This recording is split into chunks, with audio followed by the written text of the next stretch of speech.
Hare Krishna, Krishna Krishna, Hare Hare, Hare Rama, Hare Rama, Rama Rama, Hare Hare, Hare Krishna, Hare Krishna, Krishna Krishna, Hare Hare,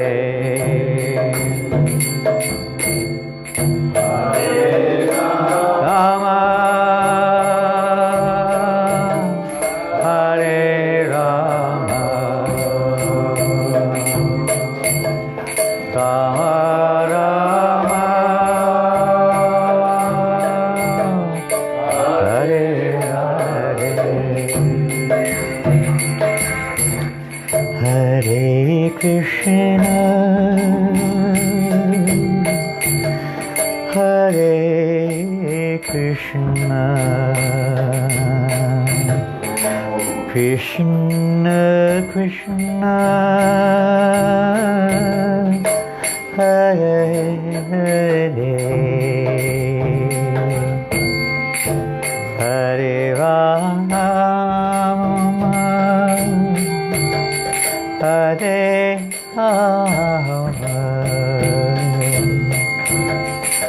Rama Rama,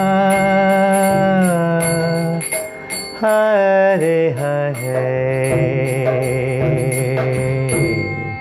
Hare Krishna,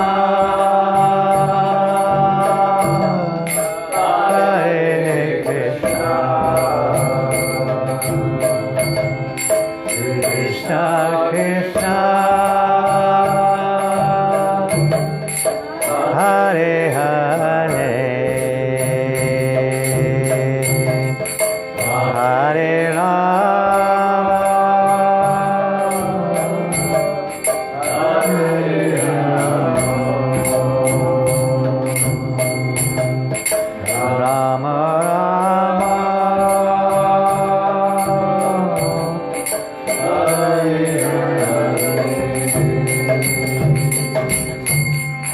Hare Krishna, Hare Krishna, Krishna Krishna, Hare Hare, Hare Rama, Hare Rama,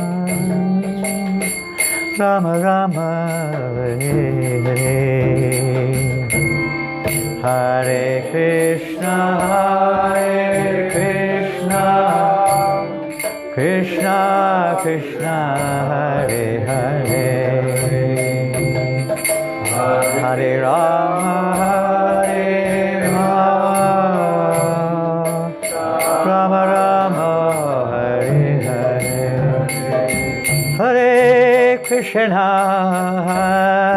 Hare Krishna, Krishna Krishna, Hare Hare, Hare Rama, Hare Rama, Rama Rama, Hare Hare, Hare Krishna, Hare Krishna, Krishna Krishna, Hare Hare, Hare Rama, Hare Rama, Rama Rama, Hare Hare, Hare Krishna, Hare Krishna, Krishna Krishna, Hare Hare, Hare Rama, Hare Rama, Rama Rama, Hare Hare, Hare Krishna, Krishna Krishna, Hare Hare, Hare Rama, Hare Rama, Rama Rama, Hare Gauranga, Hare Krishna, Hare Krishna, Krishna Krishna, Hare Hare, Hare Rama, Hare Rama,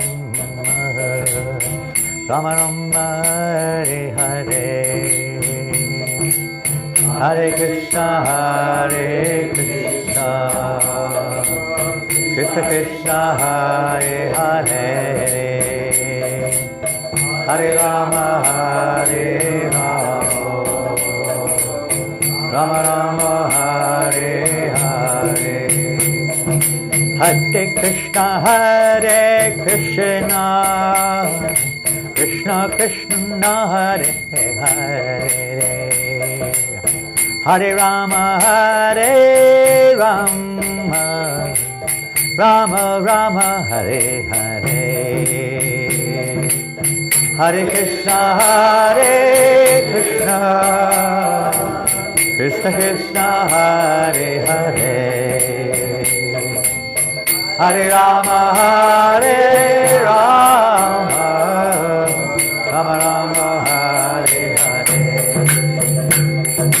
Hare Krishna, Hare Krishna, Krishna Krishna, Hare Hare, Hare Rama, Hare Rama, Rama Rama, Hare Hare, Hare Krishna, Hare Krishna, Krishna Krishna, Hare Hare, Hare Rama, Hare Rama, Rama Rama, Hare Hare,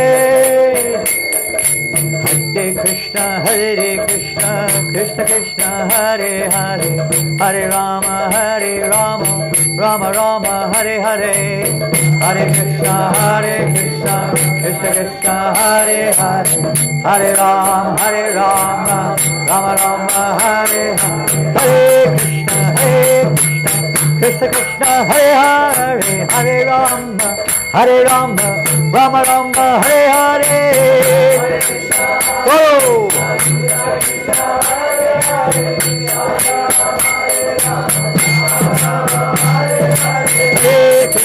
Hare Krishna, Krishna Krishna, Hare Hare, Hare Rama, Rama Rama, Hare Hare, Hare Krishna, Krishna, Hare Hare, Hare Rama, Hare Krishna, Krishna Krishna, Hare Hare, Hare Rama, Rama Rama, Hare Hare, Krishna, Hare Hare, Hare Rama, Hare Krishna, Krishna Krishna, Hare Hare, Hare Rama, Rama Rama, Hare Hare,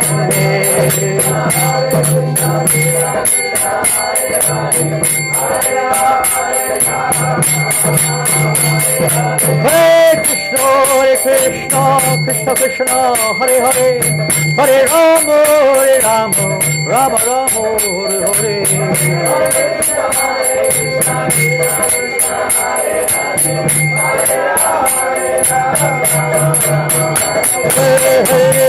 Hare Krishna, Krishna Krishna, Hare Hare, Hare Rama, Rama Rama, Hare Hare.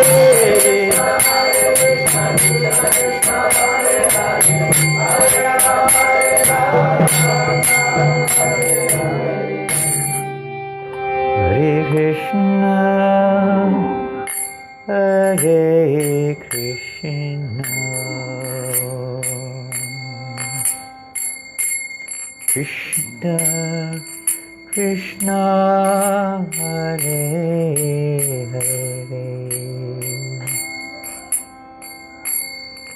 Hare Rama, Hare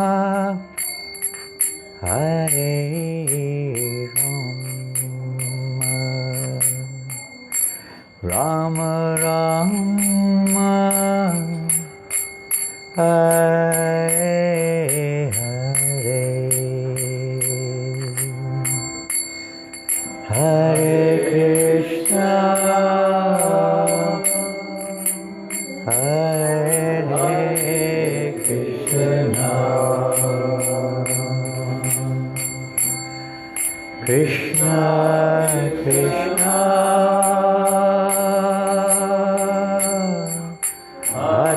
Hare Hare, Hare Rama, Hare Rama, Rama Rama, Hare Hare.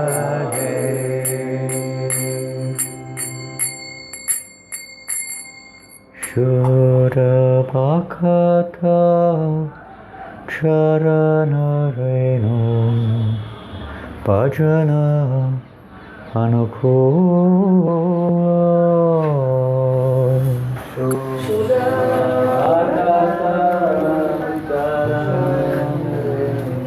Thank you, very good. That's first class. So you know this bhajan, surely, don't you? You learn all the bhajans in school, in Gurukul?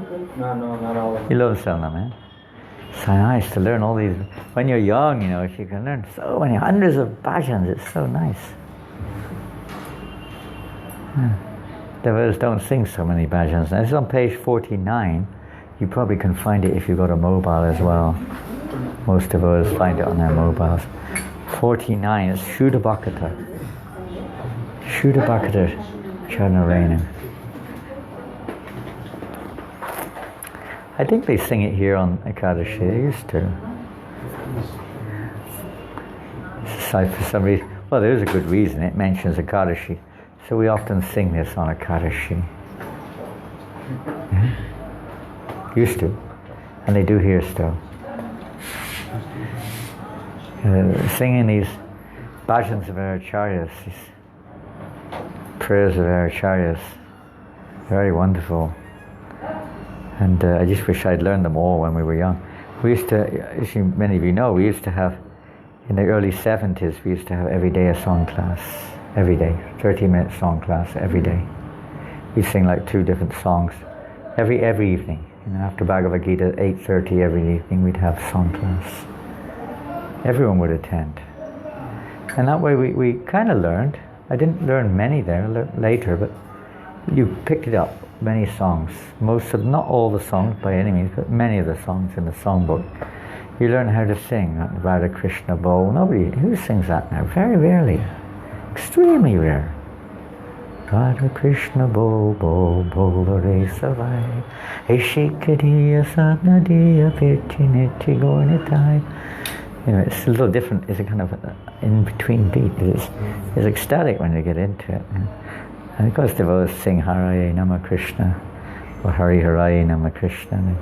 They sing that sometimes in Kirtan. Occasionally you hear someone singing Udilo Arana in the morning. Jeev Jago in Mayapur. We're not only there, in other places. And then Parikrama they sing it in the morning, usually in Mayapur, you're right. And in a few other places, but not much. There's no time.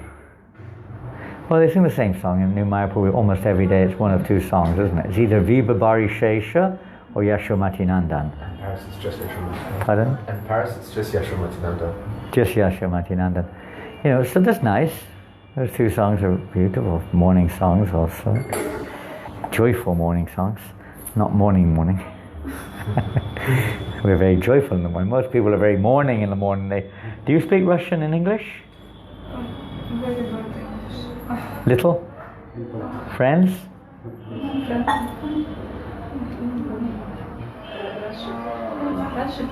Our friend. Friend.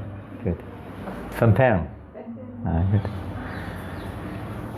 That's a city in Russia, Perm. They're coming from Russia. Sophie comes from Venezuela, in South America. This is Advaita and Anuradha. They're from Perm in Russia. And your name? Женя. Sudan? Danny?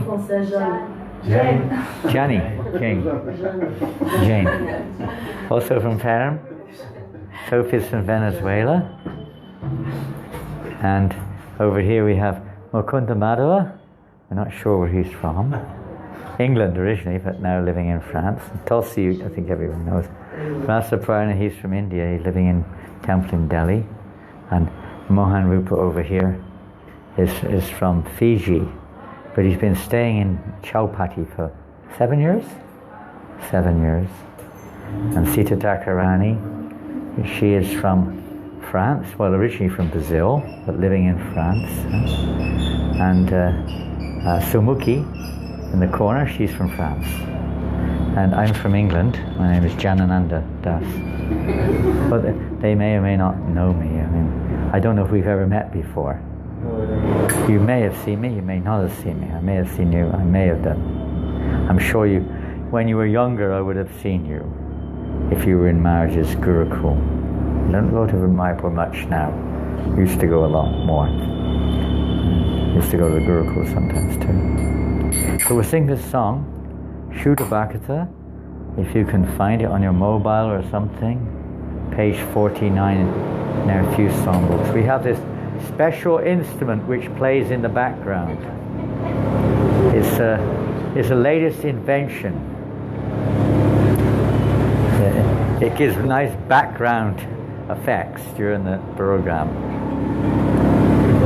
Pardon? Well, yeah, if you can tolerate the effects of closing the door. We normally close the windows and the door. Shall we do that? We usually do. Yeah, I don't know if this is going to be a long session. No, this is a short session. Is it? Okay. Well, close that window as well then. Yeah. Because they had one session already about an hour ago. And I think they stopped it because of the Go Puja, so now they've started again. They try to grind in time, but the machine's not so tuned for it just has its own rhythm.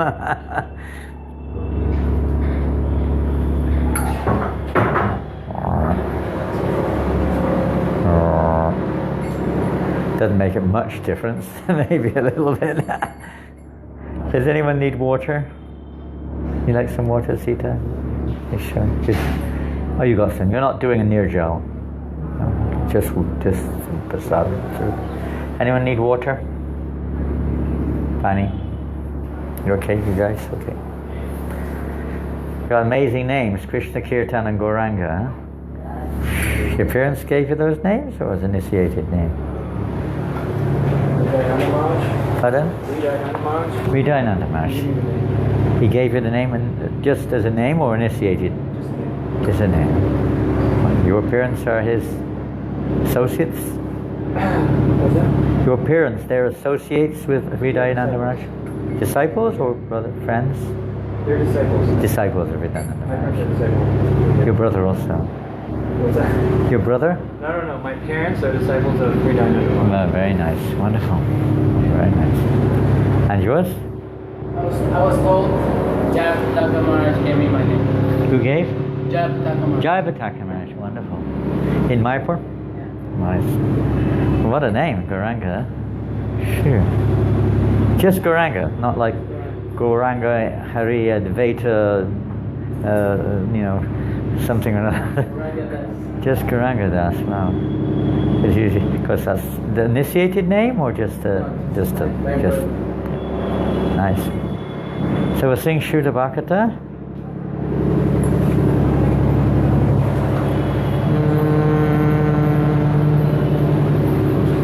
I should have Satchidananda Bhakti Vinod Thakur. Sudha Bhakata Sharanariho Vajananukula Sudha Bhakata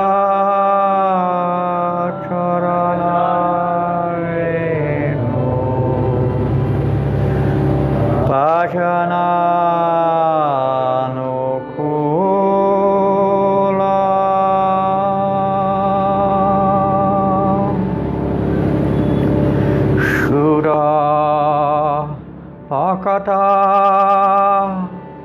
Charanareno Vajananukula Sudha Bhakata Charanareno Vajananukula Bhakata Seva Paramasiddhi Prema Latikaramula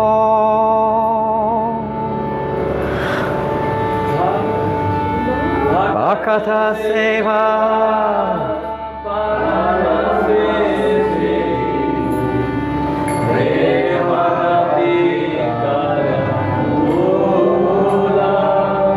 Bhakata Seva Paramasiddhi Premalatika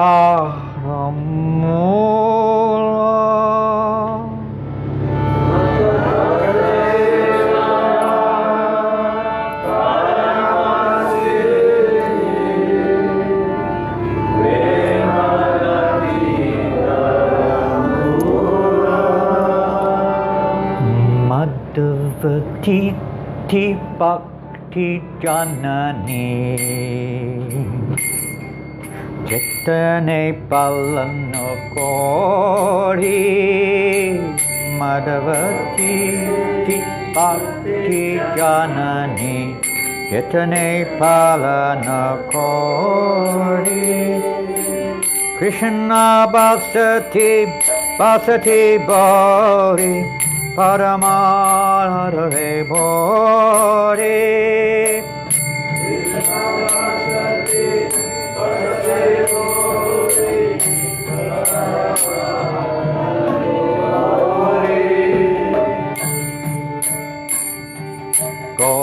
Gauramara Sapastane Karala Brahmane Range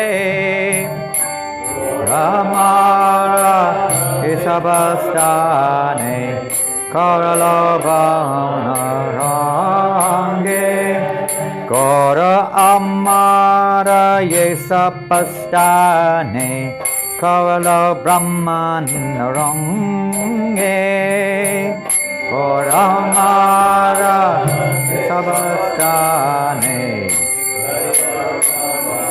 Range Sabastane Erivami Pranai Bhakata Sange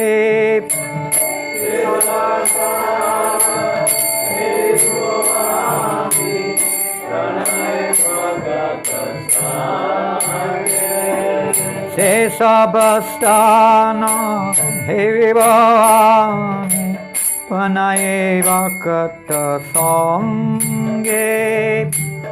Se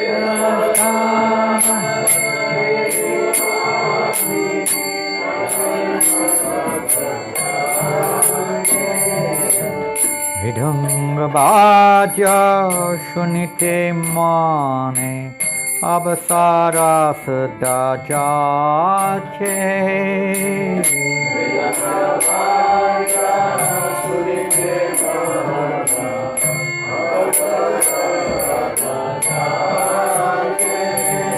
Vidhanga bhajya shunite mane abasara sada jache.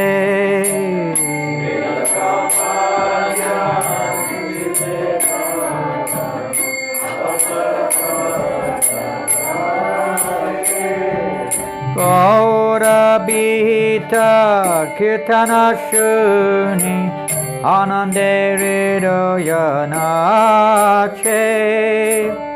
Gaura bhita kirtana shuni anande hridaya nache. Gaura bhita kirtana shuni anande hridaya nache. Gaura bhita kirtana shuni anande hridaya nache. Jugala murti dekhiya mora parama ananda hoy ho. Jugala murti dekhiya mora parama ananda hoy. Jugala murti dekhiya mora parama ananda hoy ho.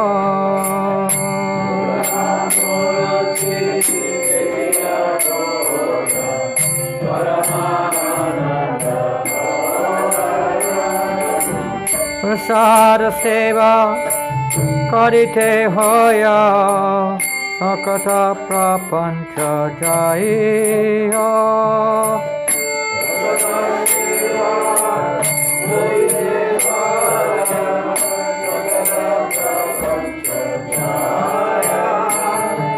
Prasad seva karite hoya akatne prapancha jaya.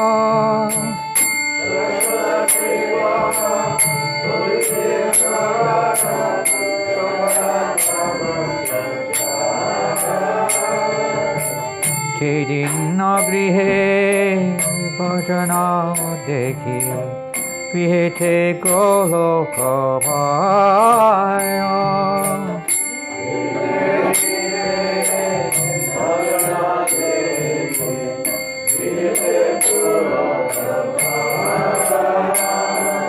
Chedinna grihe bhajana dekhi Charana Sidhu Ekya Ganga Sukana Sima Paya. Charana Sidhu Ekya Ganga Sukana Sima Paya. Charana Sidhu Ekya Ganga Sukhana Sima Paya. Charana Sidhu Ekya Ganga Sukhana Sima Paya. Tulsi dekhe churaya prana madhava tosha nijani. Tulsi dekhe churaya prana madhava tosha nijani. Tulsi dekhe Churaya Praham Madhava Tosha Nijani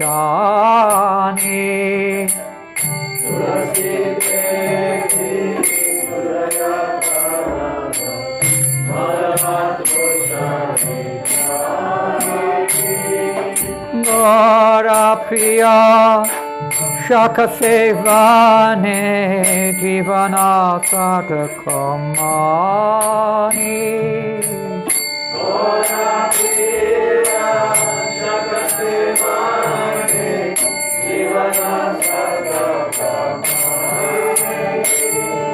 Gora Priya Shaka Sevane Jivana Satakamani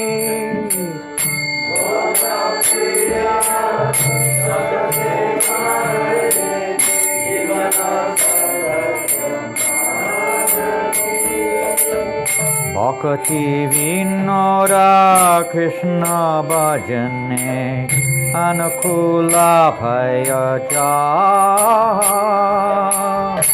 Bhakti Vinoda Krishna Bhajane Anukula Bhayaja Bhakti Vinoda Krishna Bhajane Anukula Bhayaja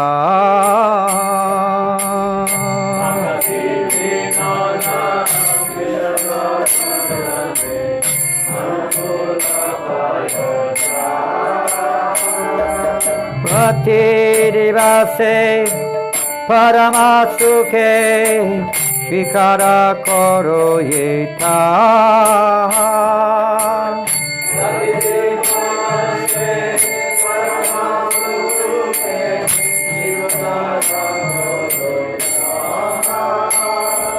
Prati Divase Paramasuka Shikara Koro Yeta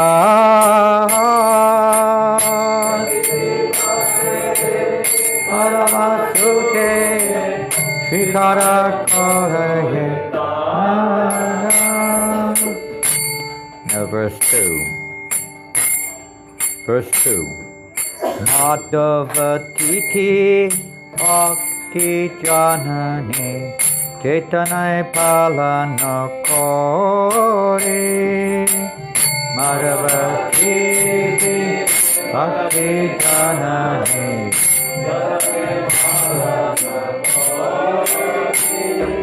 Krishna Bhakti Bhakti Bali Parama Are Bari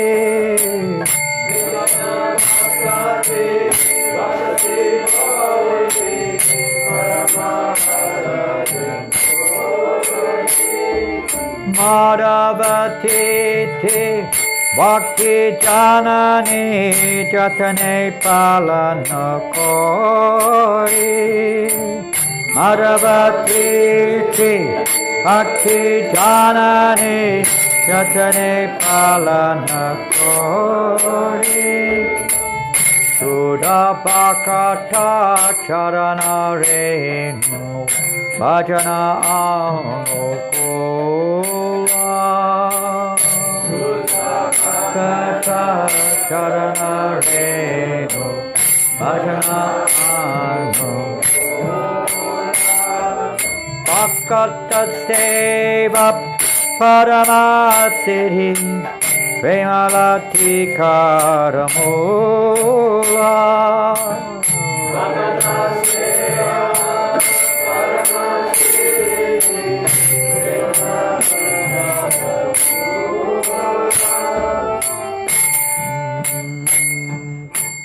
Hare Krishna, Hare Krishna, Krishna Krishna, Hare Hare, Hare Rama, Hare Rama, Rama Rama, Hare Hare, Hare Krishna, Hare Krishna, Krishna Krishna, Hare Hare Rama, Hare Rama,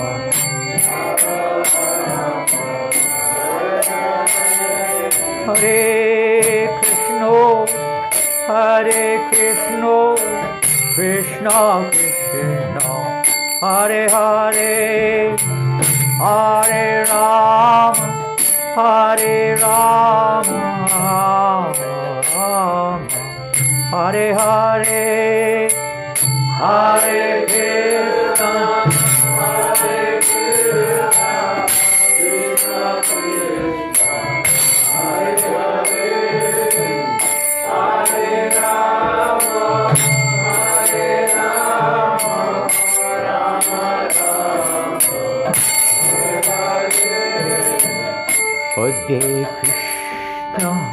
Hare Krishna, Krishna Krishna, Hare Hare, Hare Rama, Hare Rama, Rama Rama, Hare Hare. Hare Krishna, Hare Krishna, Krishna Krishna, Hare Hare, Hare Rama, Hare Rama, Rama Rama, Hare Hare,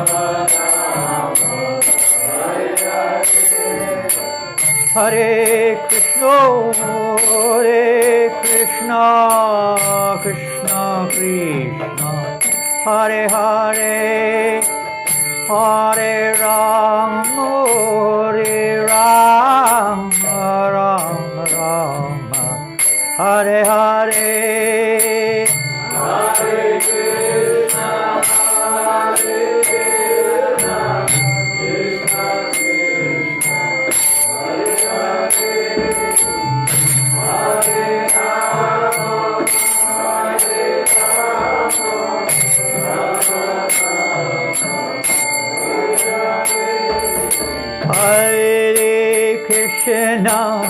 Hare Krishna,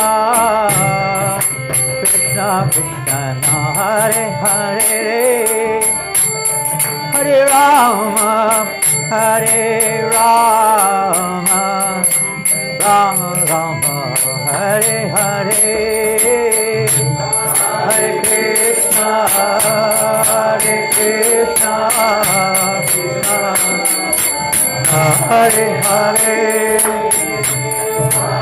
Hare Rama, Hare Rama, Rama Rama, Hare Krishna, Krishna Krishna, Hare Hare, Hare Rama, Rama Rama, Hare Hare, Hare Krishna, Krishna Hare Hare, Hare Rama,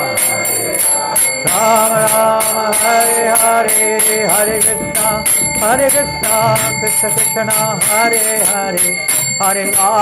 Hare Rama, Rama Rama, Hare Hare, Hare Krishna, Krishna Krishna, Hare Hare, Hare Rama, Rama Rama, Hare Hare, Hare Krishna, Krishna Krishna, Hare Hare, Hare Rama, Rama Rama, Hare Hare, Krishna Krishna, Hare Hare, Hare Rama, Hare Krishna, Krishna Hare Hare, Hare Rama, Rama Rama, Hare Hare,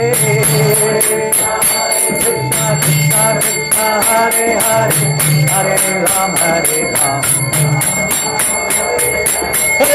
Krishna, Krishna Hare Hare, Hare Rama, Rama Rama, Hare Hare, Hare Krishna, Krishna Hare Hare, Hare Rama,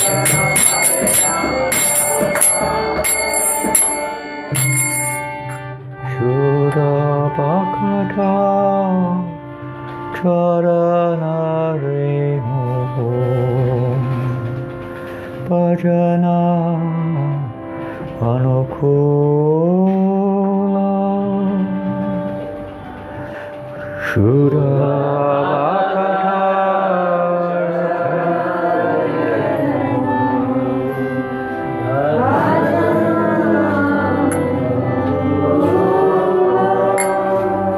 Go Premanandi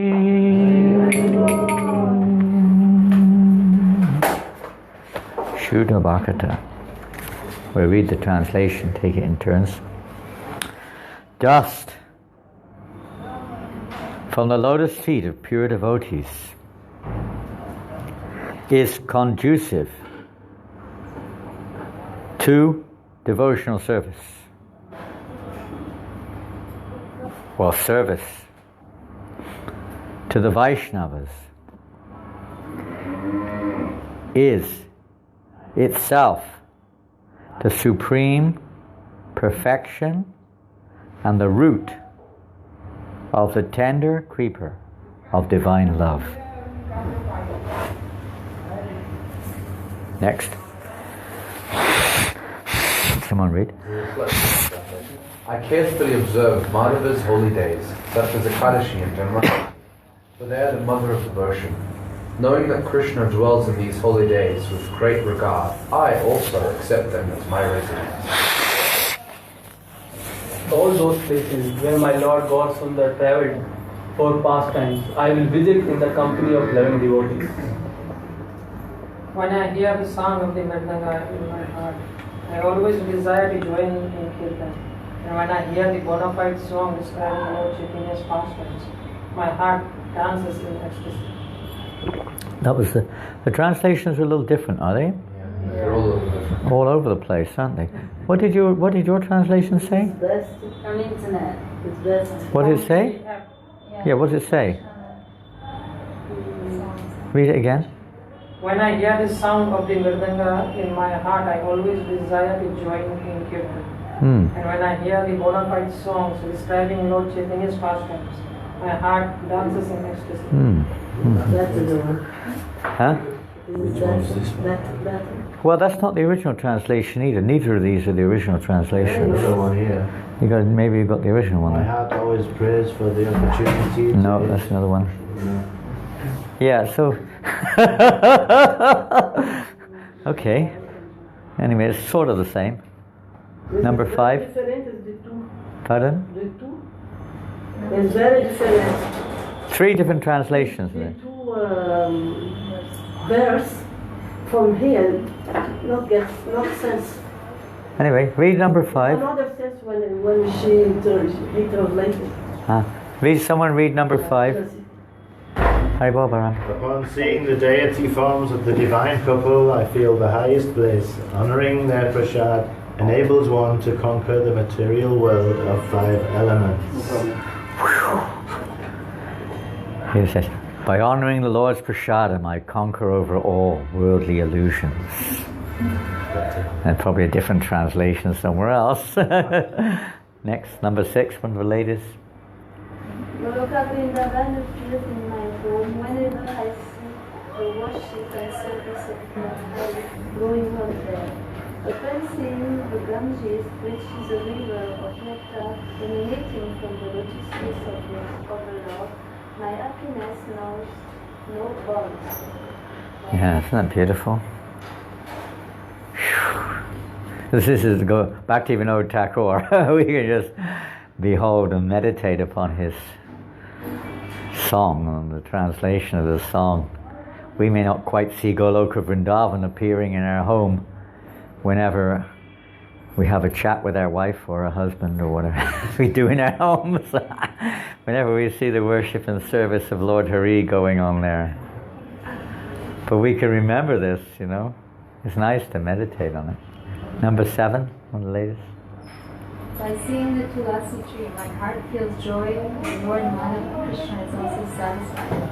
When I eat the prasad offered, favored by Lord Chaitanya, it is a new life's experience. Lord Chaitanya was very fond of a green vegetable preparation called sak. And there is another song in this book that tells of the amazing effects of this type of prasad. Yes, another song in this songbook that tells of this wonderful preparation, shak. Green leafy vegetable preparations, all kinds of varieties. And some of you are very familiar. You've lived in Mayapur, 2 young devotees, for a long time, huh? Many years?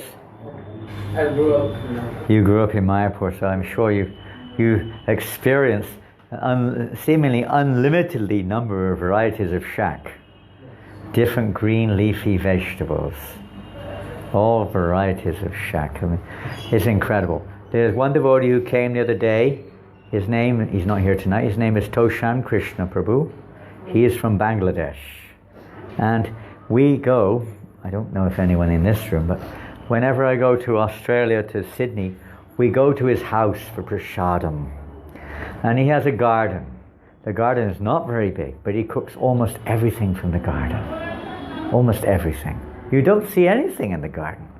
A few banana trees, a few bushes.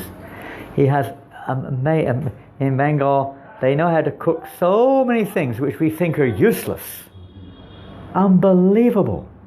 Different, little leaves growing in the bushes.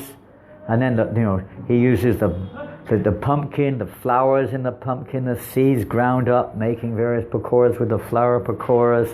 And he uses all the skins of the bananas and the skins and the bark of inside the banana itself, and the flowers, of course, of the banana, and what to speak of the banana itself. All varieties of things, and all the green vegetables. You have like 3 or 4 different shacks, and all these pumpkin preparations, and these banana preparations, and these bitter gourd preparations, and all kinds of different. Isn't it, in Bengal, there's no end to what they can cook. Vegetables.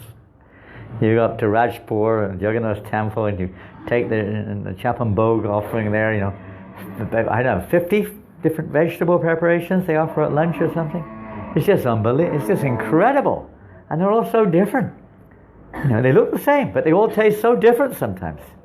So when we take prasadam in his house, it's an amazing experience. You just don't want to stop. And you don't feel full. It's incredible.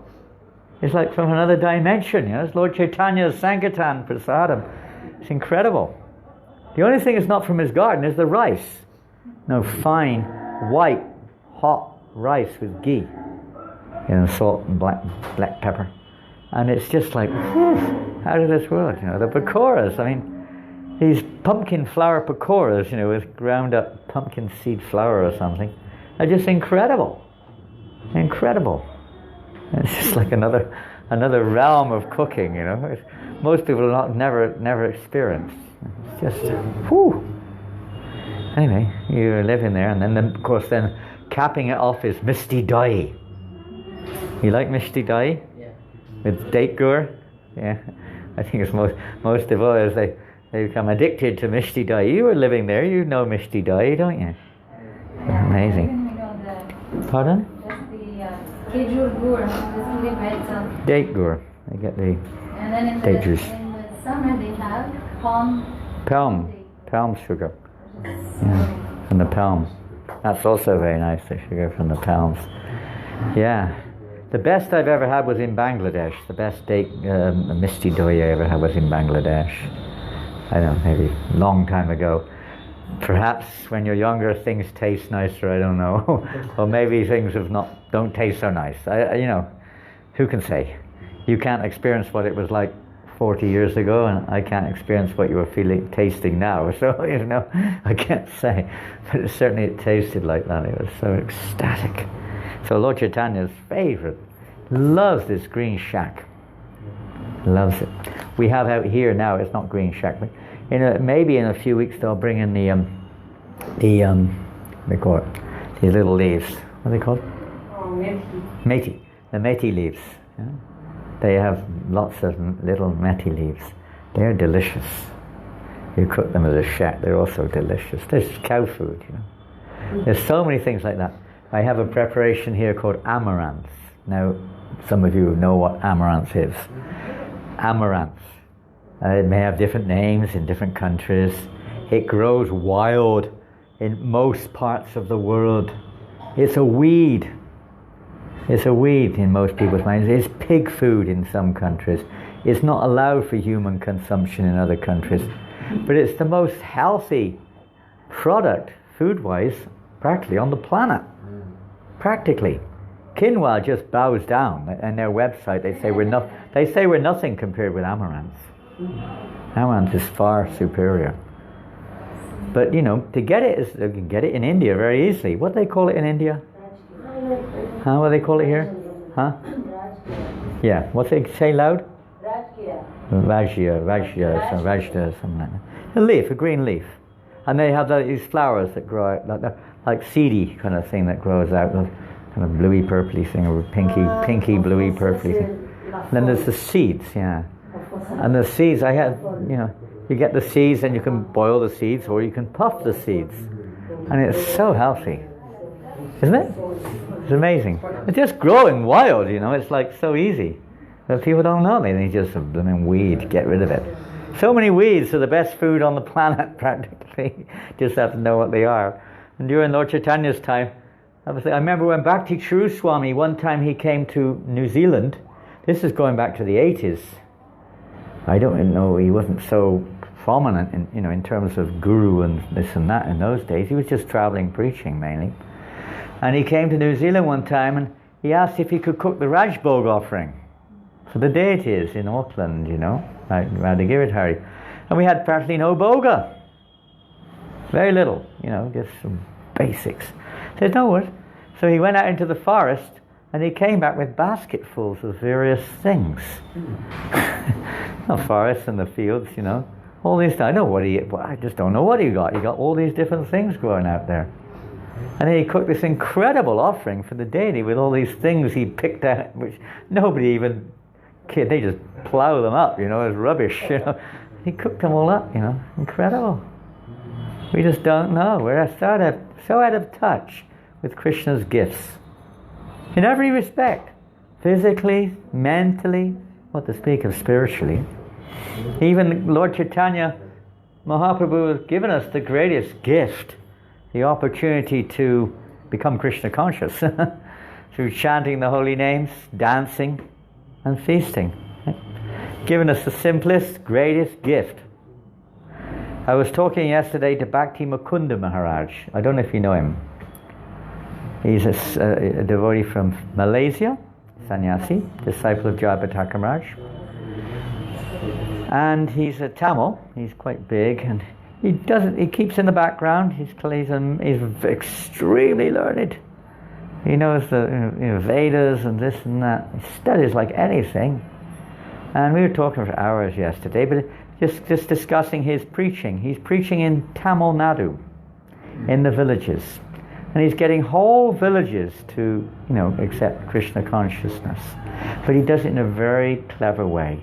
They can't understand philosophy. It's like in Philippines, isn't it? People can't understand philosophy, right? This is what they understand. The belly. Isn't it? Yeah. Really speaking, the belly is what... That's their God, down in the belly. You've got to satisfy the belly, And he does prasadam. But he does another thing too. The other thing they want is, because it's a little tricky, you could say they want a little bit of pocket money. Right? Pocket money. So he gets them all to read Prabhupada's books. And I think this is a common thing in India. Then they get a little bit of a tip if they read the books and write the answers. And he's got them all filling in books with the Hare Krishna mantra and everything. And they're all slowly becoming devotees. I mean, they had no interest in Krishna consciousness. They were all, at best, they were worshipping Murgam or somebody like that, at best. Kartikeya. And now they're all becoming many villages becoming, and they're enthusiastic. They want to connect with Krishna. They want to find out more.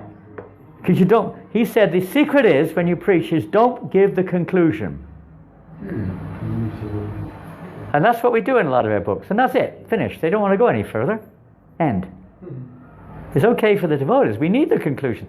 But for the public, you have to hold a bait in front of them. This is what he's experienced. So they wonder, what's next?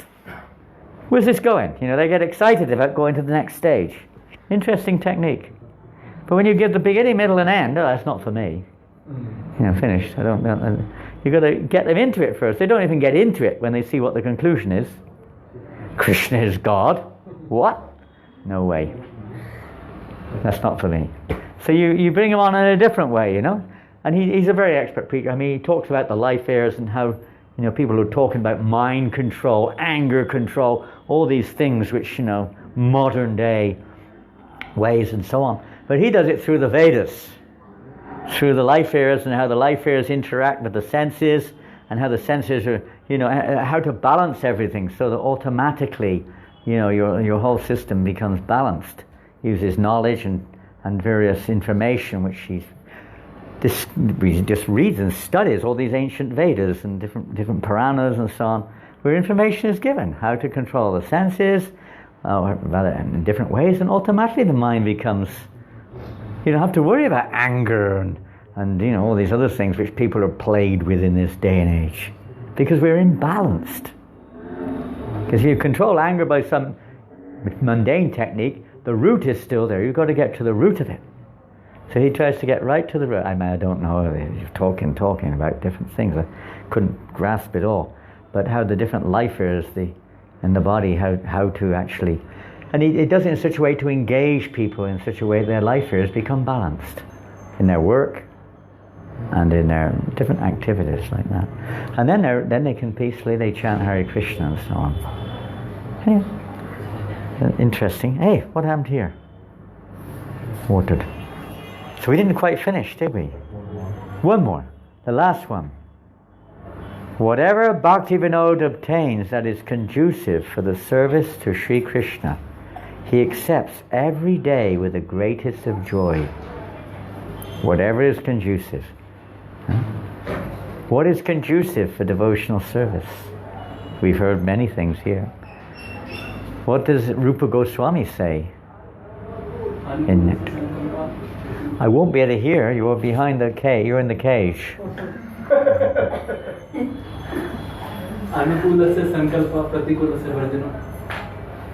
Well, he does say that also, but what does he say in the nectar of instruction? What did you, maybe you got? I didn't hear what you said exactly.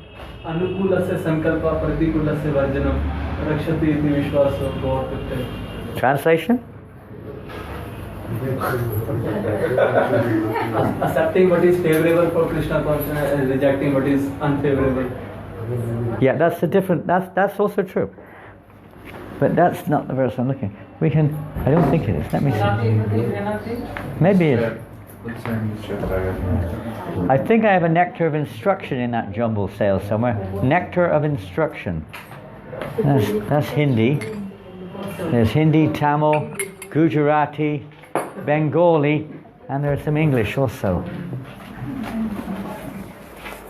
No, that's Bhagavad Gita, isn't it? Anyone got a nectar of... I have a nectar of instruction. Upadeshamrita somewhere. Here it is, I've got it. Got it. Here we go. This is fantastic.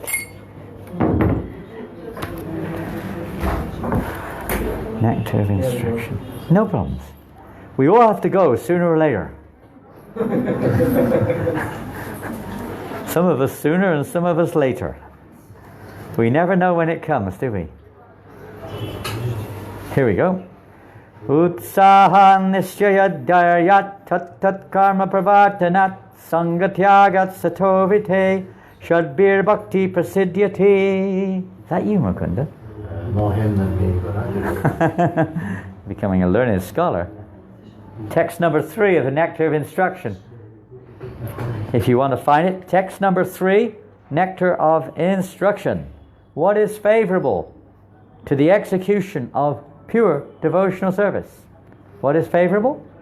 exchanging, being enthusiastic. Being enthusiastic. It's pretty hard to advance if we're not enthusiastic. It's pretty hard to achieve anything if we're not enthusiastic, right? What are you doing, Pro? Oh, we have a game today. You know, we're playing tennis. We're playing tennis today. Okay, let's begin. You're not going to win the game. You're not going to get anywhere, you know. It's a waste of time, you know. You've got to be enthusiastic to achieve anything, right? Isn't it, Balaram? Music, a musician. You've got to be enthusiastic. If you go on the stage, you're not enthusiastic. You're not going to get anyone into it, right? They're going to go, what's this? You know, you've got to give your heart to whatever you're doing, right? Isn't it? What do you think? Yes or no? What do you think? If you're not enthusiastic, and that, of course, many times we're not enthusiastic, and that's why things aren't so good. People are working, they're not really enthusiastic about it. you don't get the same result. They may be money, they may be hafted, they're forced to. But the people seem more enthusiastic about their work. They had pride in their work. They wanted to make sure that it worked. You know what I mean? If they were working in engineering, they wanted to make sure that they did it right. They didn't want the person who got the whatever, car or whatever it is, to have a problem. They wanted to make sure it was proper. And they would be willing to follow up. Enthusiastic to do their job, you know. Scientists, they're very enthusiastic. They want, you know, they maybe for the wrong thing, but they're enthusiastic. Enthusiasm doesn't mean passion, isn't it? What does enthusiasm mean? Who knows? Pardon? Positive attitude. Positive attitude indeed.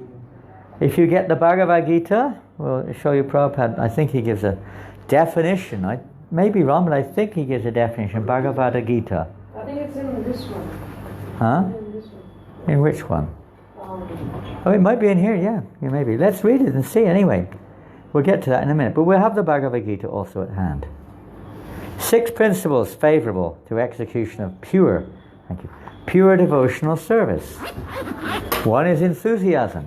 Utsahan. Utsahan means enthusiastic. And Prabhupada said so many times, you know, if you're not enthusiastic, you can't advance. We all know what it's like when we're morose, don't we? We all do. We're depressed. You know, there's another aspect to depression. You might start becoming completely feeling of humbled, humility, depending on Krishna or something that may come. But to actually progress, the general principle is we have to be enthusiastic in our chanting. Especially in chanting, isn't it? If someone's not enthusiastic in chanting, right, does it get very much attention? You know, not really. Not so much, you know. Number 2. What's the second one? Confidence. Confidence. Endeavor with confidence. We'll hear about that in the purport. Of course we will. Endeavoring with confidence. We have to be confident about what we're doing. Pretty important. If we're not confident, we'll have so many doubts, and we won't really be, you know, we won't be convinced. We've got to be convinced. The third one? Patience. That's a challenging one for many people. How long do I have to be patient? Sometimes it seems like forever. What's the fourth one?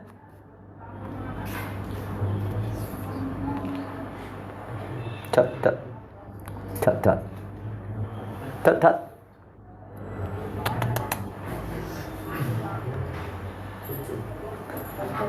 Tut tut. Tut tut karma. Pravartana. What is that? Tut tut karma pravartana. Engaging in?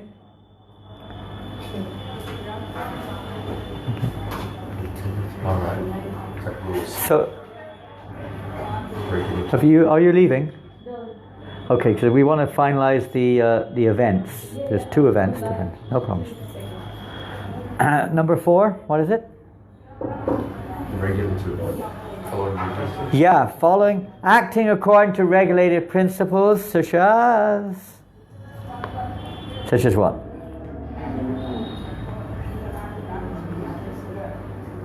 Hearing, chanting, remembering, worshipping, and so on. 5.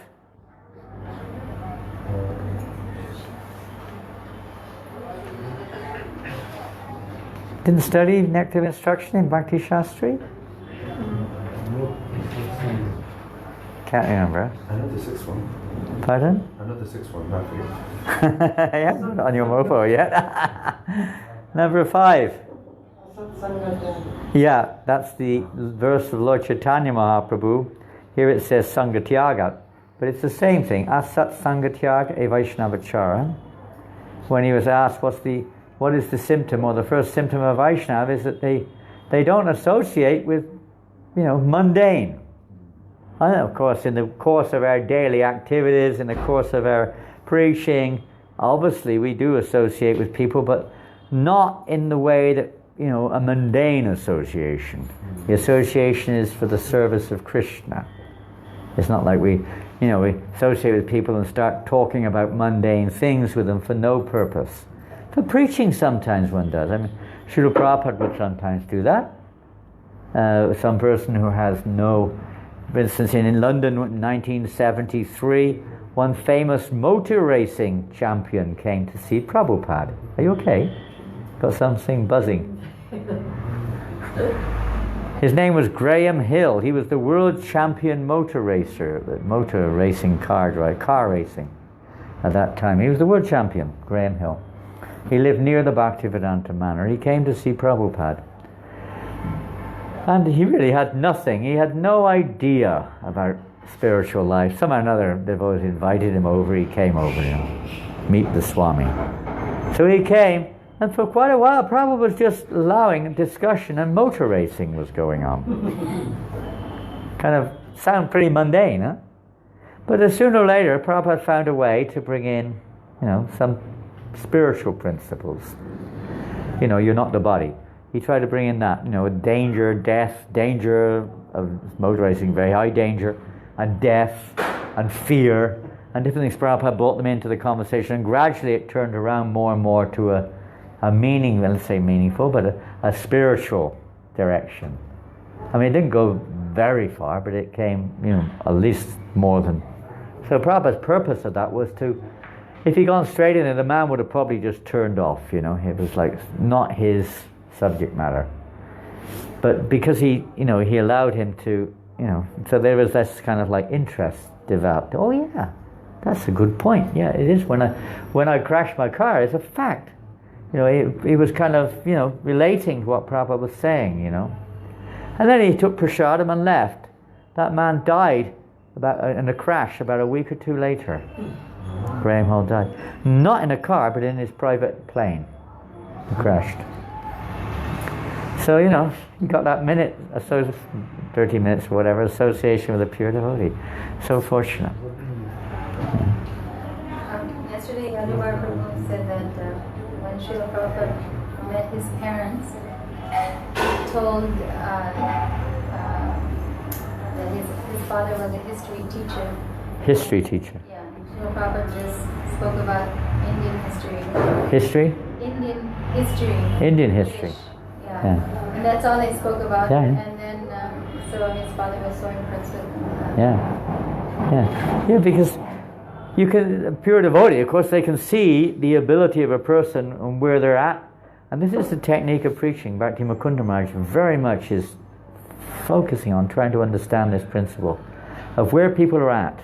Not where we're at, not where we'd like to be, not where we hope that everyone else is going to be, but where they actually are, and seeing how we can be connected somehow or another at that point towards Krishna. Somehow or another connecting them. Wow.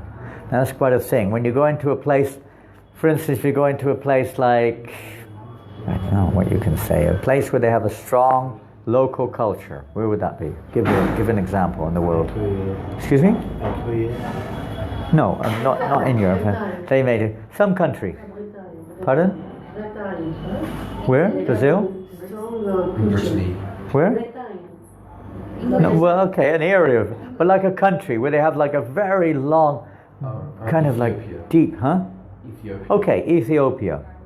Now, if you're preaching in Ethiopia, do we go in there and try to rubber stamp our culture on them to try to make them change their culture? Would we do that? What would you do? If you went to Ethiopia, you may not go there, but if you did, look for the minerals. Get back to a Kriya. What would you do? Pardon? Yeah, you do. You do something which would fit into their culture initially. Something that will fit into their culture, at least initially. Something which they can relate with, or something they can adopt. It may not be necessary. What is the purpose of local culture? What is the purpose of it? Anywhere in the world. Okay, in India we have, you could say many different cultures here also. You go to South India, it's quite different to Bengal. It's quite different to the north. Quite different. They don't accept certain things in other parts of India. Even the language is different. To a large extent, you have to bear that in mind. The goal is the same. The purpose of what we call culture, be it Varna Ashram or local traditions, dress, everything. What is the local purpose may be what it is, but ultimately the purpose of culture is what? Shared knowledge. Sangsithira Toshanam, right? Ultimately, the activities we do are supposed to lead to pleasing Krishna. It's not the activities themselves, they're supposed to support it. So if you can introduce Krishna consciousness in another culture in a way that they adopt it, is that wrong? You don't necessarily have to fight.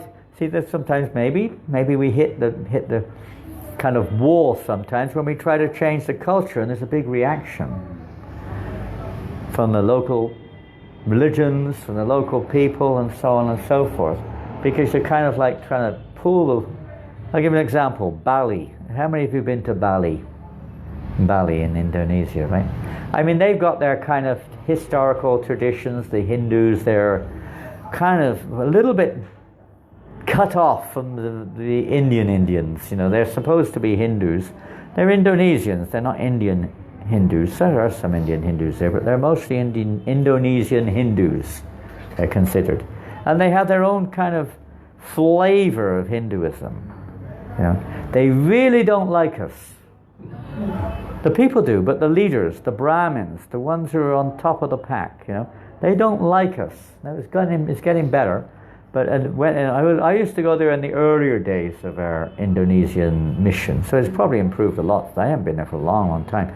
That time they really didn't like us, and in Indonesia, to get registered, to exist, you have to be registered under one of four religions. Under one of four religions. You've got to be Hindu, Buddhist, Muslim, or Christian. There's only four religions. You've got to be one of those. And they have like a panchat, they have like leaders of those groups who recommend to the government. So, you know, who are we going to go through? Hindus, Buddhists, Muslims, or Christians to get recommendations? What do you think? Huh? Maybe easier. Yeah, it would have been. We went through the Hindus. No way did they accept us. They said, if you want us to have you accepted by the government, we have to rewrite your books. They didn't. They gone through Prabhupada's books, at least some of them, and they didn't like it because Prabhupada was, you know, criticizing things which they're doing, like meat eating and hypocrisy and, you know, all kinds of things which they get away with it because nobody knows. And people don't know. That's simple. Very simple. So, you know, there's cheating going on, but Prabhupada exposes them, you know, so they didn't like that, you know. I'd probably registered now. I think we've got so influential in many different areas, we're probably registered. But those early days in the 70s and 80s, we were not registered. So, you know, it's like kind of, I wouldn't say that's a culture, but you've got to bear that in mind, you know. They're into all these weird things. Somehow or another, Prabhupada, what did Prabhupada say when he said about preaching in Africa or somewhere? You know, you go into Africa, you go into the villages. Who's preached in Africa? Anyone been to Africa? Where were you? Morocco. Morocco's a little different. It's North Africa, but South Africa is kind of similar to the rest of Africa, a little bit more developed. But it's you go into the villages, even the cities is just an urbanized village. You go into the city or the village, and you go in an area where all the black people are living. What do? You start preaching to them. What do? You got to be careful. That's one thing. They definitely have their culture, and their culture you got to a little bit aware of it. You know, you got to be careful. You say the wrong thing, you can be in trouble. What did Prabhupada say? What should we do? Flattery. Pardon? We can use flattery. You win through culture. Pardon? You can win people's heart through the presentation of culture. Maybe. That's a bit deep. Prashadam and Yeah, it's just three things specifically. Three things specifically, which come to mind. But I was in Africa for some years, and that was not when Prabhupada was there. I was there when he was there, but then just after he was there. But he said, just prasadam, mass prasadam, obvious, and lots of kirtan. Now, if you meet some intelligent people, of course you can present some philosophical points, but the vast majority of people, it was just kirtan, get them to dance and chant, somehow or another, get them to dance and chant. This is the method. And if you can distribute prasadam, that's not always easy, because you can never have enough. And it can be dangerous. We were attacked many times because we ran out of prasadam. We didn't think we were going to, but we did. And you've got to be ready for that one. But dancing and chanting are always a winner. The other thing he told us to do in East Africa, or told Brahmananda to do, was to make little wooden gorni ties, which had little pointed features. They looked like these voodoo things they stick needles in? They looked a little bit like that, slightly pointed features, sharp, but gorni tie nonetheless. He said, distribute these in mass to the people in the villages, and just say this will bring good luck to you. You just say Hare Krishna and put some water or a flower in front of these things. And they distributed tens of thousands all over East Africa. I don't know what the result was. So this is how broad the pure devotee is seeing how to, somehow or another connect people with Krishna. Did you know that Srila Prabhupada had a plan to distribute en masse Radha Krishna deities? Here's a letter he wrote to the devotees in Malaysia. He said he wanted them to find out how could they make rubber Radha Krishna deities for mass distribution to the public. We forget the mission sometimes, and we get caught up in of course internally we have our strict rules. We have to keep the purity at heart, but for the mission we have to realize this you got to do. I mean, Prabhupada was pretty lenient, and he had to do a lot in a little time. Let's face it. He had 10 years to do everything from top to bottom. He couldn't beat around the bush forever, just never mind, even if you are smoking dope, just keep chanting Hare Krishna. Right? Even if you are, whatever you're doing. Which is what it's like in the beginning, right? The boys and girls coming to 2nd Avenue, to San Francisco, Frederick Street. What were they doing? They weren't pure devotees, right? They were smoking dope, LSD, sex life, right? They weren't on following regulated principles, studying the Vedas. We want to realize the transcendental nature of Om Tat Sat, or whatever it is. They had none. They were just hippies. Well, Prabhupada said, just chant Hare Krishna and take prasadam. Rules and regulations later. Right? The same principle applies now as more than it did then. More. We sometimes forget that because it doesn't apply to us. But it does apply to people in general. Doesn't it? It applies to people in general. Because it's the same thing. New people are coming and they're at maybe a slightly different, mood of the day. But the same principle applies. As much as it did in Frederick Street in San Francisco when the hippies were coming. Prabhupada would laugh and he would bring it up, but he would do it in a nice way that they didn't feel like they were useless, And gradually, as they become a little more serious, he said, oh yes. Just like when they installed Jagannath deity in San Francisco. Right? What an installation that was, right? Imagine if you did that nowadays. My goodness. I mean, one devotee in France will be very happy if we did that nowadays. You know who I'm talking about. I won't mention the name. The devotees were Were they dressed in dhotis? Did they have tilak on? Did they just taken a bath? Maybe they had no shoes on. They didn't wear shoes anyway. They were hippies. They had their jeans and their t-shirts on. And they installed Jagannath. Shamsudar, he carved Jagannath. You can read in Chasing Rhinos. It's a great book. If you read that book, you can't stop it. Once you start, you go, as long as the local devotees don't tell you not to, but otherwise you can't put it down, you know. It's addictive. Have you read it, Balram? You have read it? You sure? Yeah. Volume 2 also? Volume 2 is now out. Volume 2 is now out. I haven't got it yet, but Volume 2 is out. Chasing Rhinos, Volume 2. Shyam Sundar. He's, no one writes like Shyam Sundar. No one can bring, let's say, he can make anything look real. He can make anything look real. He's got this incredible ability of convincing anyone that this is a reality. He can convince you that pigs can fly. He can do anything, He's got this conviction about, if he got his mind on something, that's it, He was, when Prabhupada came to London in 1973, one of the ways he tempted him, because Prabhupada was going to go somewhere else, and he was trying to get him to come to London for the Rath Yatra.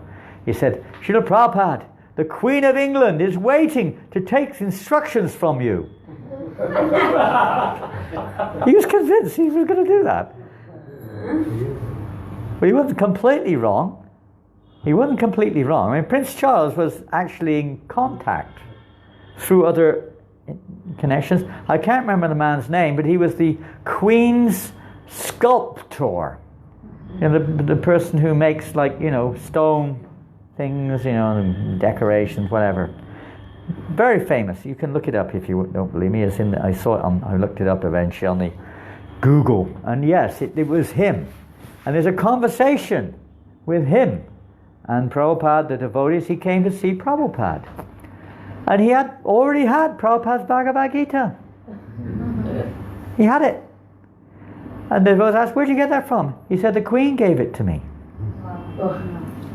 And the Queen said the world would be a much better place if everyone believed in Krishna. That's what he said. The Queen said. So I don't know, She was taking lessons from Prabhupada. So it's not untrue. Where did she get that from? Right? From Prabhupada. Maybe not directly, but see something there, what's going on behind the scenes. But there's Prabhupada's instruction, or Prabhupada's presence is filtering out in different ways, imperceptibly sometimes. It's not going to come over. The first thing you have to understand is you have to give up all these sinful activities before you start. Isn't it? It's like a kid, when you're educating a child, you've got to educate them according to the level of their advancement. You don't start at the top. You may not even mention the top. They get scared out of their wits. They're panic. You start what they can digest. We have to give people what they can digest. Huh? Not what they can. Food is the same thing. You've got to give people what they can digest, something which they can actually digest. They can actually digest. Not kind of like jumping straight to the end. It's like Bhagavad Gita. How many verses are there in the Gita? 7. Pardon? 7. 700. Okay, 700. 700 verses. Okay, there's indication throughout, but Krishna gives different alternatives, different things throughout the Gita. Where does the final crunch come? In the beginning, we see all sorts of karma yoga there, Ashtanga yoga, hatha yoga, this yoga, that yoga, this path, that path, and so on and so forth. What's the final conclusion? Pardon? Surrender completely. He doesn't say that in the beginning. After going through step by step by step, then Ye yata mam prapadyate tam sataiva bhajamiham. What does that mean? What does that mean? As part you surrender, then I reciprocate or reward them accordingly. As they surrender unto me, I reward them accordingly. He reciprocates. And the next line, everyone follows my path in all respects. That's an interesting statement. Huh? Now that comes, which chapter? Who knows?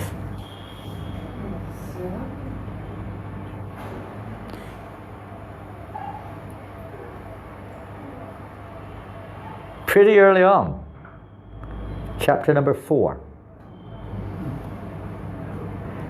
So that everyone follows my path in all respects can be understood in several ways. One way is that nothing really exists separately from Krishna. So whatever you're doing is Krishna's energy. Right? There's nothing separate from Krishna's creation, including us. In one sense, it's all his. The ability to follow, the faith to follow, is coming ultimately from Krishna, reciprocating with our desire. Another aspect of it is no matter what position people are in, no matter what it is, it's a situation which can be seen in relationship with Krishna. But it's related to the first point. So Krishna is giving them that, direction, ability to do these things, and is to see how that actually is, from a devotee's point of view, related to Krishna. An example would be in 1968, when Srila Prabhupada was in Montreal, or 67, I can't remember. At that time, they were having a conversation discussing the movement of Krishna consciousness. And at that point, early days, Prabhupada was talking about Varna Ashram. 67, 68.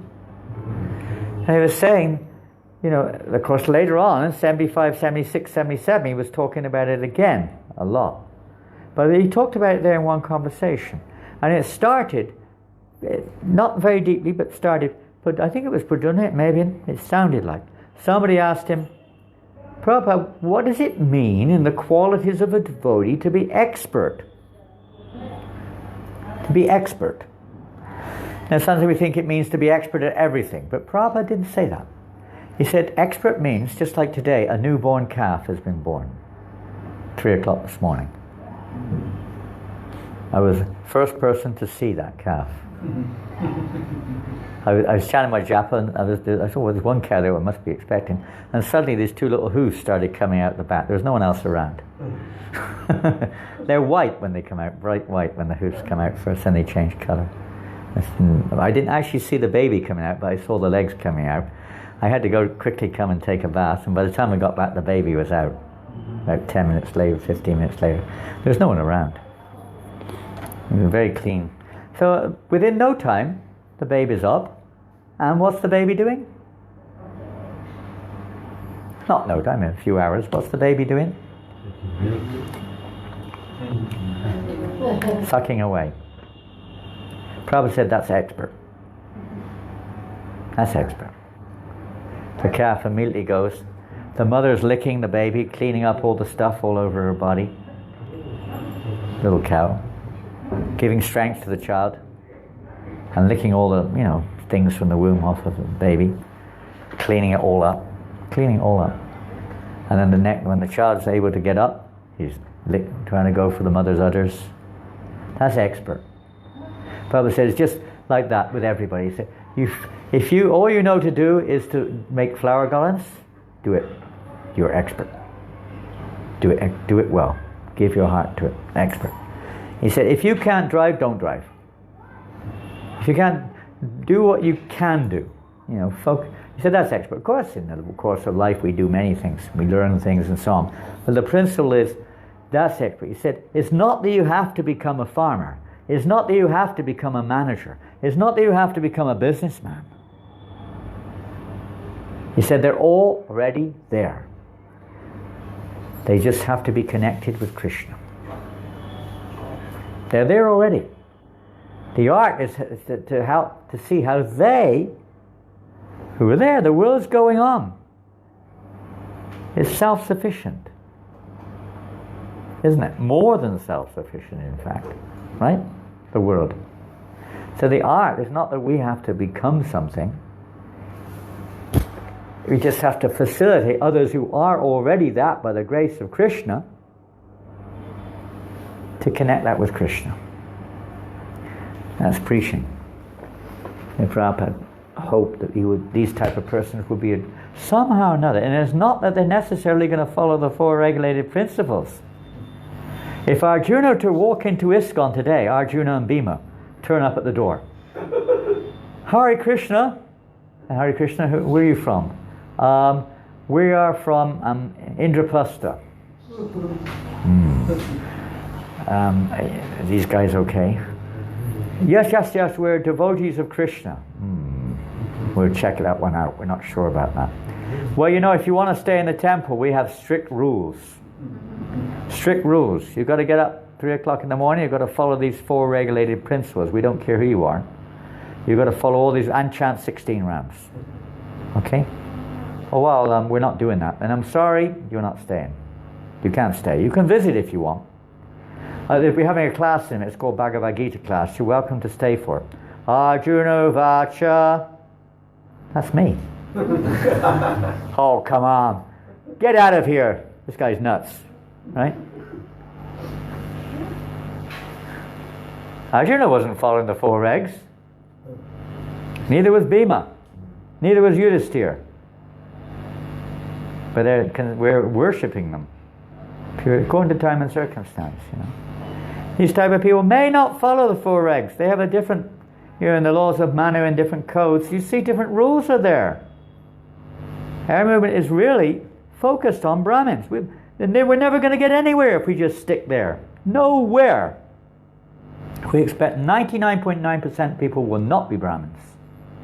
We've got to see how they can be connected with Krishna consciousness. And not necessarily changing everything. They'll automatically move forward when they become attracted. It's an automatic effect of purification. They're going to, they may continue smoking, drinking, different things, but they can connect with Krishna. But we haven't moved out of the temple. We're still stuck in the temple all the time. This is meant to be an international society for the whole world to live in. They're not going to live in the temple. They're going to live in the village, they're going to live in the field, they're going to live in the mountain. How that can be connected to Krishna, that's the broad-mindedness, the expertise of a preacher. It's not, you should give this up and come. I'll give a prime example in my life of this, and I can never let it go. I mean, I've let it go, but I can never forget it. I was trying to preach in a city called Newcastle in England. Maybe you've heard of it. It's a real industrial city. The original industrial city, the biggest at one time in the world industrial city in the 19th century. I was trying to preach there on my own. Somehow or another, by Krishna's arrangement, I came in contact with this one man and his family, who was an educated man, very educated. And he was working for a company called Barrett. They were a building company, famous building company called Barrett's. And he was like in the administration, local administration. So he wasn't poor, he wasn't very rich, but he was pretty well-to-do by most of our standards. And he let me stay with him because I had nowhere to stay for a few weeks. And we got very close with each other. And got to know him pretty well. He was the heir of the Earl of Leicester. His father was the secretary of the Conservative Party in East Anglia. His father was the president of the Teachers' Union. 2 unions, one of them was, there were 2 unions. He was the president of one of them. He was a personal friend of Margaret Thatcher. He was the secretary of the Christian, not the Catholic, the Church of England in East Anglia, his father. So his son was destined to be a big guy. Within weeks of staying there, he became the finance minister, in charge of the finances for the Barrett, this whole company, who won the Company of the Year award for Europe. And he was their finance director. After he was a young man. younger than me. And he was going up the ranks like this. His father was a big man in the Freemasons. He was on the high point, secret point. And, his son was becoming completely Krishna conscious, as was his daughter-in-law. And more. And his father came up there one time to try to convince him, give up this rubbish, this cult. They're exploiting you. He thought we were taking all his money and exploiting him and so on. By that time, he was very clever, and I think that's why he didn't give us any money. He just gave us like £10 a week to pay because we got a little derelict house after a while, but you had to pay £10 for it. So he was paying that. We had no money at all. So we were there, and his father came up, and he came to see us. See me and one or two other people with him.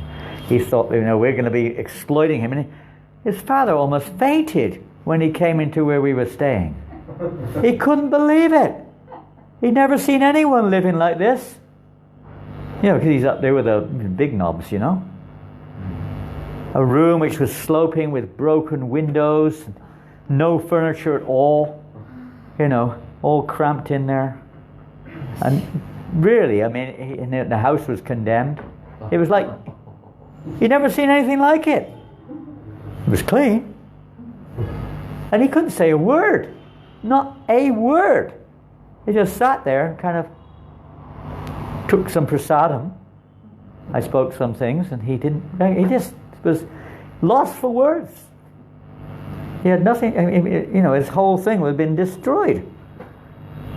And then later on, a lot of things happened. Our GBC guru, whatever you call it, went in a different direction. And we got a new GBC guru in 1982.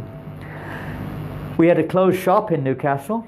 It was only a few months after this. It wasn't there very long.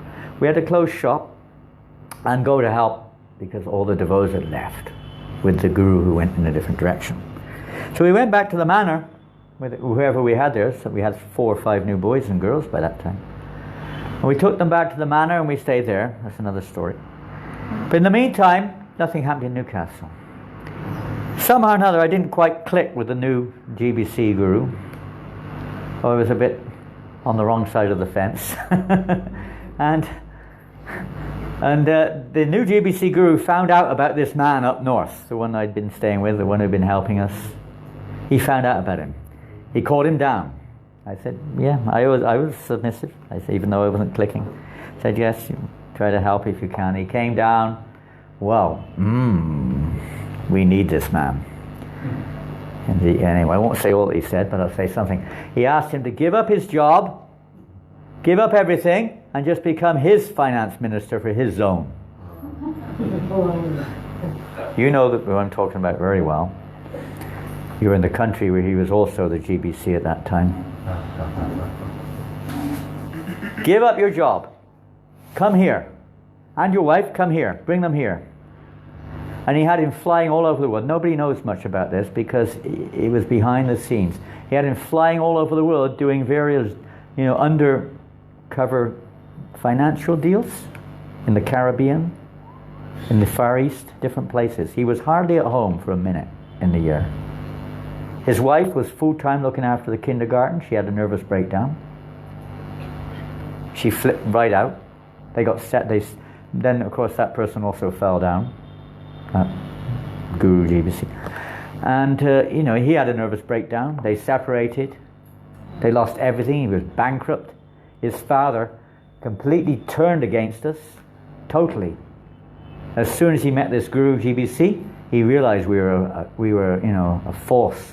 We were false. People who are anything, they can read you like a book. You can't trick them by some false fronting. They can see where you're at. They're not in their positions because of luck. They've got a certain kind of Shakti, which they may or may not be aware of, and we're not aware of. But they have some means of, they know how to cheat people. They know how, you're trying to cheat them, they know how to cheat you. They can like this, He immediately read us like a book. When he came to the manor, and he was, dined as if he was like the emperor of the universe, and here's the king and the servants and chandeliers and this and that. He thought, this is it. These people are, off the wall. And he just gave us up, after that. And then when that person fell away, and his son and daughter's life were blown apart completely to this very day. They lost everything. Absolutely everything. That's an example of, negative, or let's say unintelligent preaching. Somebody like that is so influential. So, they can do so much if you treat them honestly. Not try to change them, but to encourage them to be what they are for Krishna. Incredible. I mean, I don't know, and at that time then it became a few years later a big problem with the government. And that man could have influenced Margaret Thatcher immediately. Easily. Could have done. But of course it never happened. I'm only saying possibly, I'm not saying it would. But like that, being sensitive to situations and seeing how people can be connected. Broad-minded preaching. What do you think? It's a bit revolutionary, isn't it? Stepping outside the box.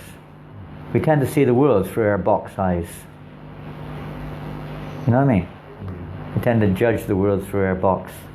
Everybody does practically, don't they? Especially in religious circles, right? Everyone just sees the world for or against, according to the box they're in. Politically, religiously, socially, even genders do. Almost everyone does. Species, right?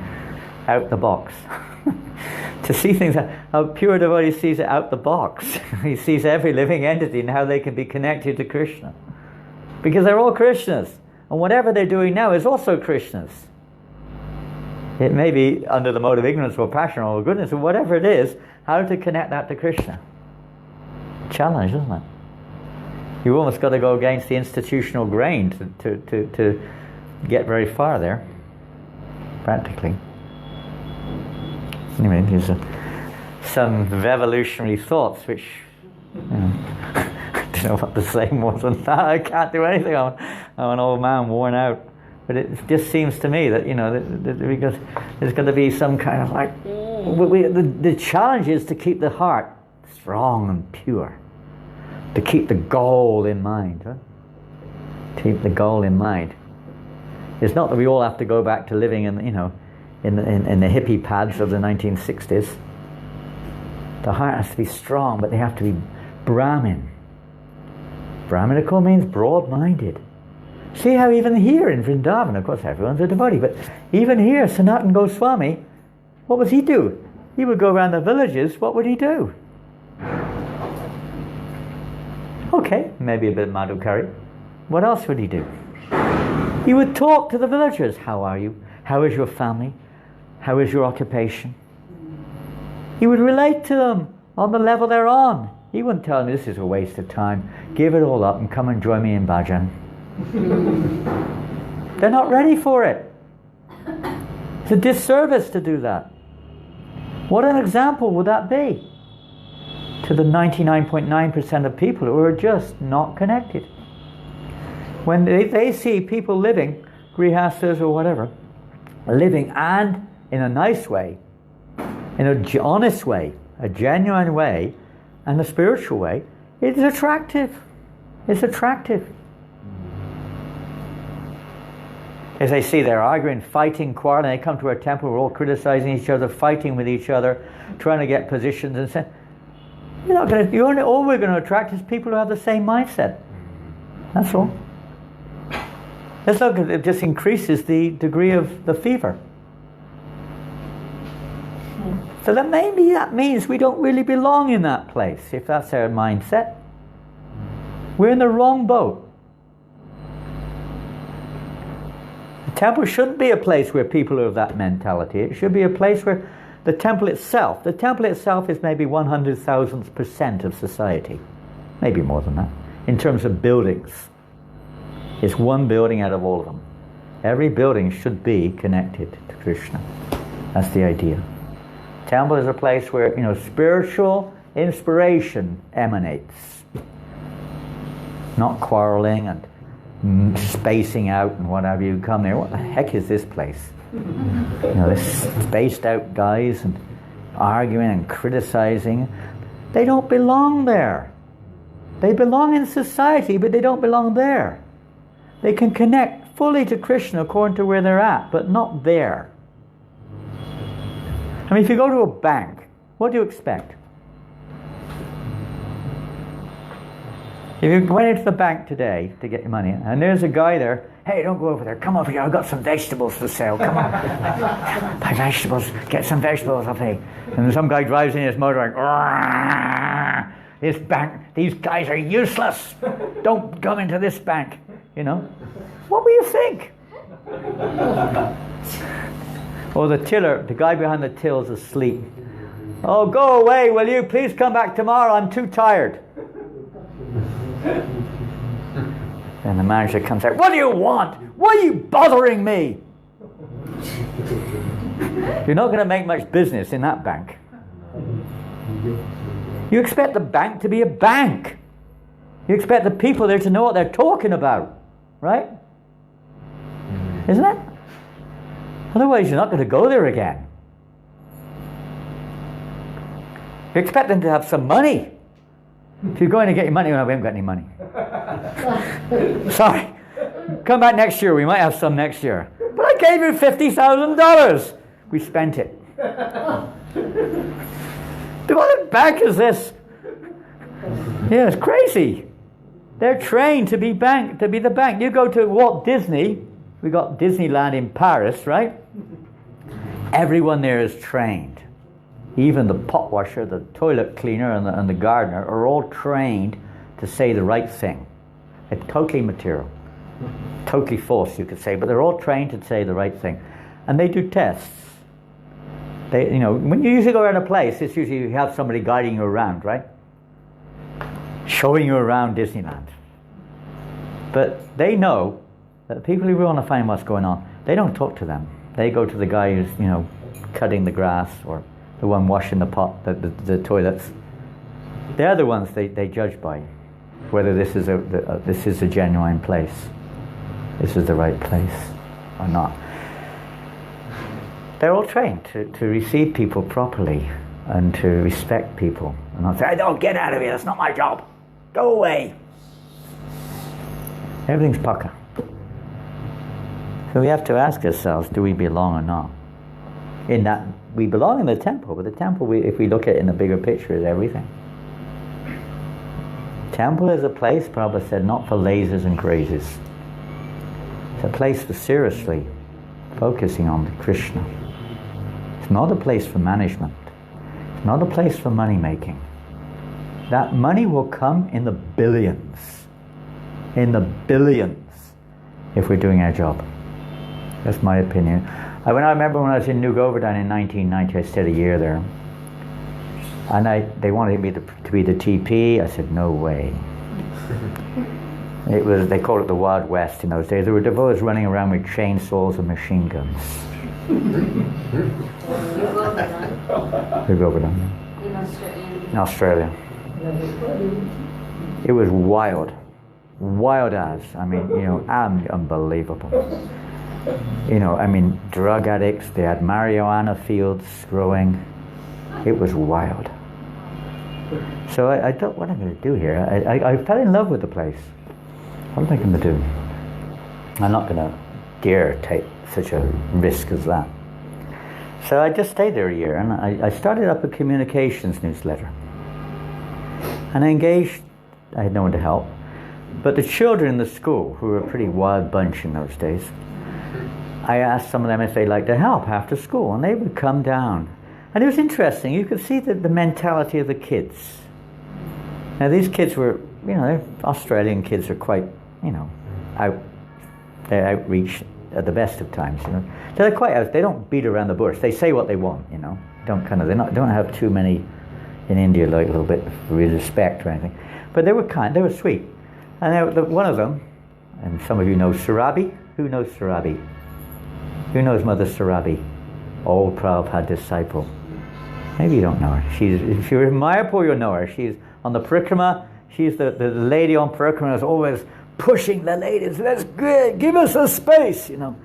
Anyway, she's she's a complete businesswoman. She's really into business and business and business. Everything's business. Her son was one of them help. First thing he said to me was, "How much are you going to pay me for this?" Well, you know, just stapling the magazines and collating and saying, "I need, like, how much are you going to give me for it?" The next one said, "Can I take over the organizing of this?" The next one said, "Just tell me what to do." Three totally different mentalities. You can see that this one's this, and this one's this, and this one's that, straight like that. You don't need to go through any astrology or anything. You can see it immediately. They're attracted to this, this, and this. Just boom, like that, on the spot. It was exciting. So I did that. That was nice. Kind of made devotees feel a little bit more together. And the rest of the time I just spent in the temple. And I'll go around visiting the devotees in their homes and just try to encourage them to do whatever they're doing for Krishna, for the deities. I never asked anyone for anything throughout the whole year. I came with zero money. I left with thousands. The temple was getting thousands too. I did nothing. I had people coming up to me saying, "Please take this money. I will never give it to the temple. Please take it." Why? Why? I never asked them. Even the guy with a machine gun would come to me every day and say, "Prabhu," I was a sannyasi then. I was a Brahmin, I guess. I may have been Grihastha at that time. He said, "Anything you want, just let me know. I'll do it for you." Every day he would bring water, he would bring fruit, he would bring whatever. He was like a baby. Why? I never did anything. Why? Pardon? He saw your Vaishnava qualities. Maybe, maybe not. He had trust. He trusted. There was some trust in the heart. There was some kind of feeling of doing it out of some kind of love or some kind of something or another. It wasn't because you had to do it, and if you didn't do it, get out. It came out of him. Another devotee, he would never give money to the temple. He was collecting a lot of money, but he got burned. But whenever he'd come, he would say, "Maharaj, you need anything? Please let me know." Very simple thing. If the temple is the temple, and devotees are doing their job, people want to give. They want to. You don't have to keep pestering them every time. Pay for this, pay for that, give for this, give for that. Oh God, here we go again. The class is over. Prabhus, we're happy to say, Janmashtami is coming. Ha, ha, ha. You know what that means. We've got the envelopes ready. Who's going to give for this? Isn't it? And then next week is something else. Same people. And we wonder why some people don't keep coming. And a lot of people think that's all we want. We just want their money. Isn't it? Indians especially. Oh my God, they're coming to see me again. Tell them I'm not here. They got to see how this Krishna consciousness actually is valuable for them. It's not just a thing that people remain some kind of, bank, a spectator bank that's supposed to provide money every time we need it. But there should be something which they feel very attracted towards. Something in their head. They're not, maybe not to the deity worship, maybe not to the preaching, but something. Maybe not to the philosophy, but something that they feel that they feel a part of it. I have another example in Malaysia. I remember one time we started this little center in Penang. There's again a very simple kind of house there, mainly for the Chinese people.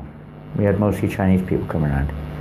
And, they know nothing about Vedic culture. Zero. And they're becoming attracted.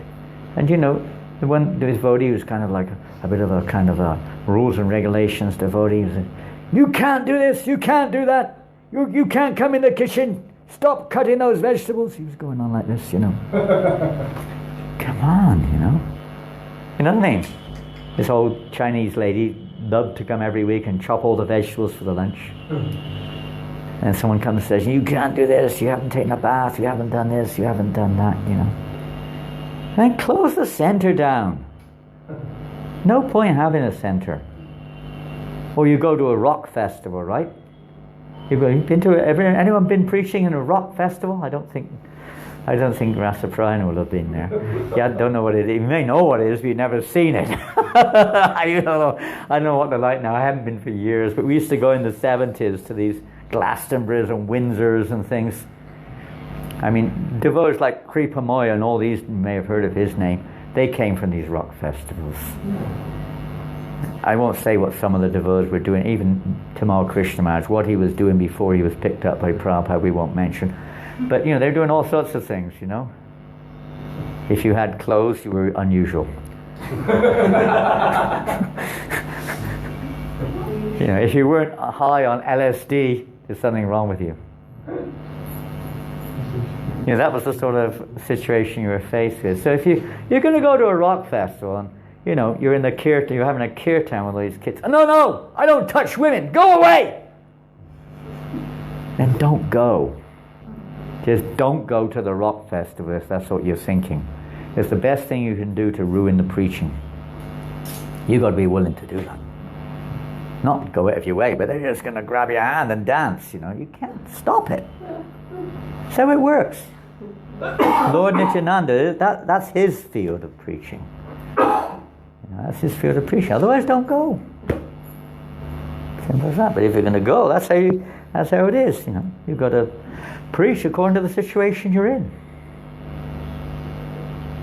Art of preaching. Just like in India here, you can, because people have in their culture, they have all the various roots of our philosophy, of our lifestyle, everything.